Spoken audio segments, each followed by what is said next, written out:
Welcome to your next chills before sleep. I was an 18-year-old girl living in Seattle. A fun fact about me is that I resemble my grandmother a lot. So back in April 1999, my grandmother told me stories which made me paranoid, for which I can still hear stuff to this day. I'm going to tell you about a night that I can never erase from my memory. Make sure you stick to the end to find out what I saw that day. My grandmother was supposed to be taken to do some shopping with my aunt. They did this quite often, as their neighborhoods were right next to each other. My grandmother was too old to drive. However, my aunt woke up that day with a really bad migraine, and she called my grandmother to say that she wouldn't be able to take her shopping that day. My grandmother says that this is no problem and that she will take the bus instead. Although my grandmother lives in a relatively quiet area, she still had to cross a few streets to get to the bus stop. Before she goes shopping, I get a call from my grandmother telling me about her day. It started off as a good and normal conversation until she said that she always hears loud footsteps at night, which felt like someone was walking under her bed. That kind of creeped me out, but I thought maybe they were just hallucinations, as she was old. Coming back to the time when she planned to go shopping, while crossing one of these streets, a car comes around and strikes my grandmother, knocking her to the ground. She is rushed to the hospital. The ambulance workers told me later that all my grandmother kept saying was, "It was him. I can hear his footsteps." Before they reached the hospital, my grandmother lost consciousness. While other family members around the area got the word and gathered in the hospital's waiting room, unfortunately, my grandmother never regained consciousness and passed away not long after my mother arrived in town. My father and I took some time off of work and school to help make the funeral arrangements. 2 days went by since the funeral, and we were now back in our hometown. We are still shocked. None of us could have imagined that this would be our last trip to Grandma. Fast forward to a few months later, in mid-August. I'm 19 years old at this time. My parents decided to spend the day at the local fair, so I'm home by myself. It's a nice, sunny day outside. The phone in my room was one of those old-fashioned rotary models. It had one of those famous, distinctive ringtones that you sometimes hear in old movies. It was sometime after lunch when the music was interrupted by the sound of that telephone ringing. I paused my music to answer the call. There was something not quite right about the ringtone. It was noticeably slower. I answered the phone. "Yeah?" I expected it to be my parents asking me to go grab them from the local fair, but all I heard was the sound of static on the other end. Again, I said, "Hello?" Over the static, I heard my grandmother's voice reply, "Hello." I was stunned and kind of scared at the moment too. I replied, "Grandma, is that you?" There was only static for a few seconds, and then I heard, "Let me walk, dear." And then the line went dead. I hung up the receiver and just stood there looking at the phone. I'm a little freaked out at this point, so I put the music back on and I tried to put the pieces of the last 10 seconds together. The strange ringtone, the static, Grandma's voice. Was someone trying to pull an elaborate prank on me? I try to push my thoughts to one side. An hour later, the phone rings again.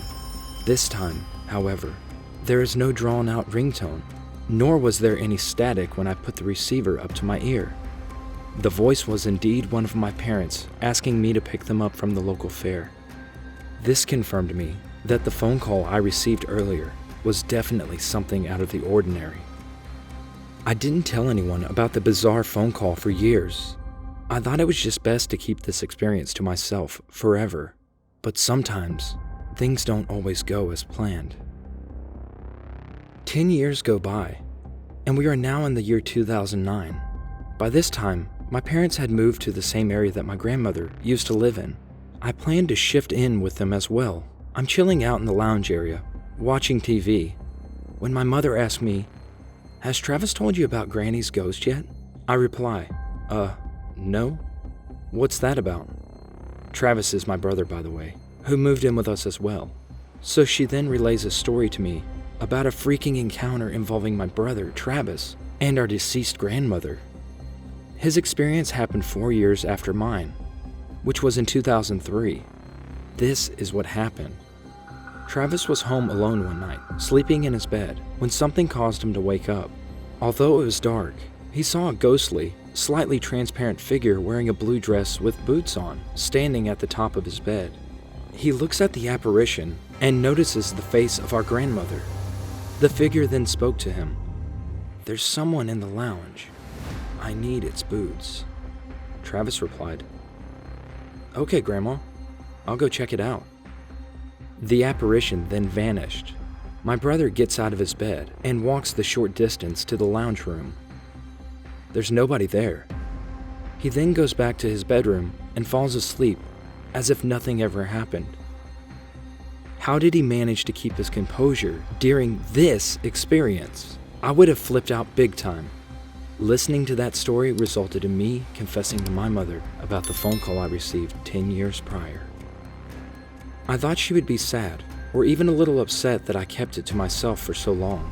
Instead, she was excited and actually smiled, and she wanted to know every detail.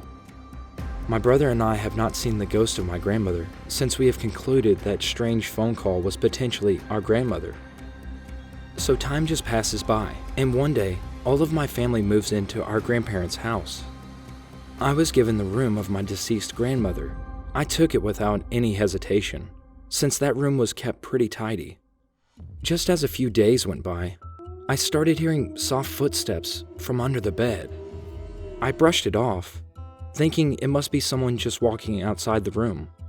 Suddenly, I remember my grandma's call, in which she said she heard loud footsteps from under her bed. Shivers went down my spine. I quickly turned on the lights and looked under the bed. Nothing was there. I eventually went back to sleep. However, the very next day, I heard the footsteps again, but this time, they were louder than before.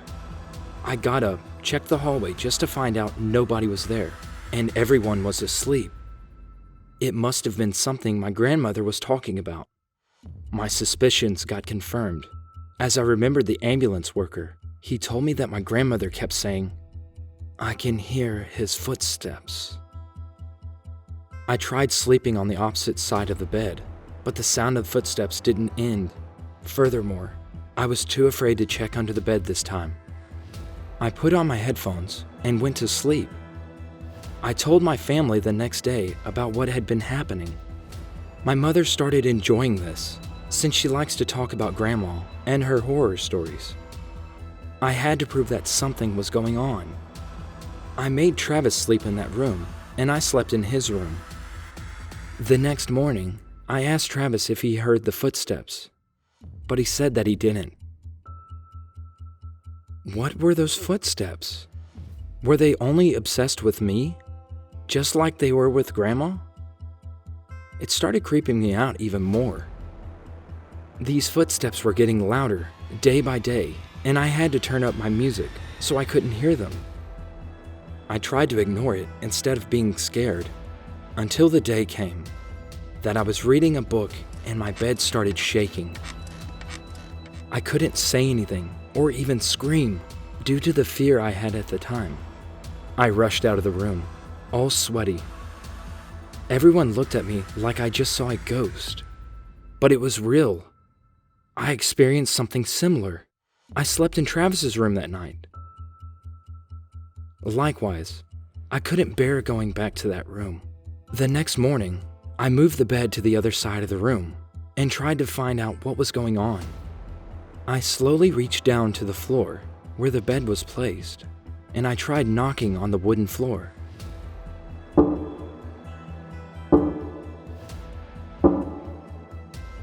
It was hollow and felt like there was a room under that area. I couldn't see a knob or an entrance area, but I had to break that wood to find out what made me afraid. I looked for a loose piece, broke the wood, and made a hole in the ground. I could see a path going straight to somewhere, I grabbed my flashlight and took a hammer with me. As I reached the bottom of that area, I could only hear footsteps and shaking noises. I was really afraid of these. I shouldn't have gone alone there, but I still made that foolish mistake. A few minutes passed by, and I was just figuring out what that place was. Suddenly, many ghosts appeared in front of me. I could see my grandmother in these ghosts as well, but those ghosts had 4 legs and no hands. All of their feet had worn big boots. Just as they started walking towards me, a huge number of loud footsteps came, and due to the fear, I couldn't scream. I kept screaming internally, "Grandma, no!" But that didn't matter. I ran as fast as I could back, climbing my way to the room, but it was difficult as my body was shaking intensely from the fear. Before I could feel those footsteps devouring me, I jumped out of the hole and came out of the room, just in time. I couldn't move or speak at that point. I slowly heard those footsteps fading away. I looked towards the hole I dug, but it wasn't there anymore. The bed was suddenly back in the right place, as if nothing had happened. It was just me, lying on the floor, unable to even move. I became sick for a week or so, still not being able to sleep or speak. What were those things? Why could I only hear those sounds? Why were those things only obsessed with me? After going home after a week, I made my parents look under the floor of the room. And when they finally did, there was nothing there. Nothing. Even though they didn't see what I saw, I convinced my parents to move out of the house and sell it. We eventually did and moved to another city to create peace. But ever since then, I still had a hard time sleeping. Any footsteps around my room reminds me of what happened that day.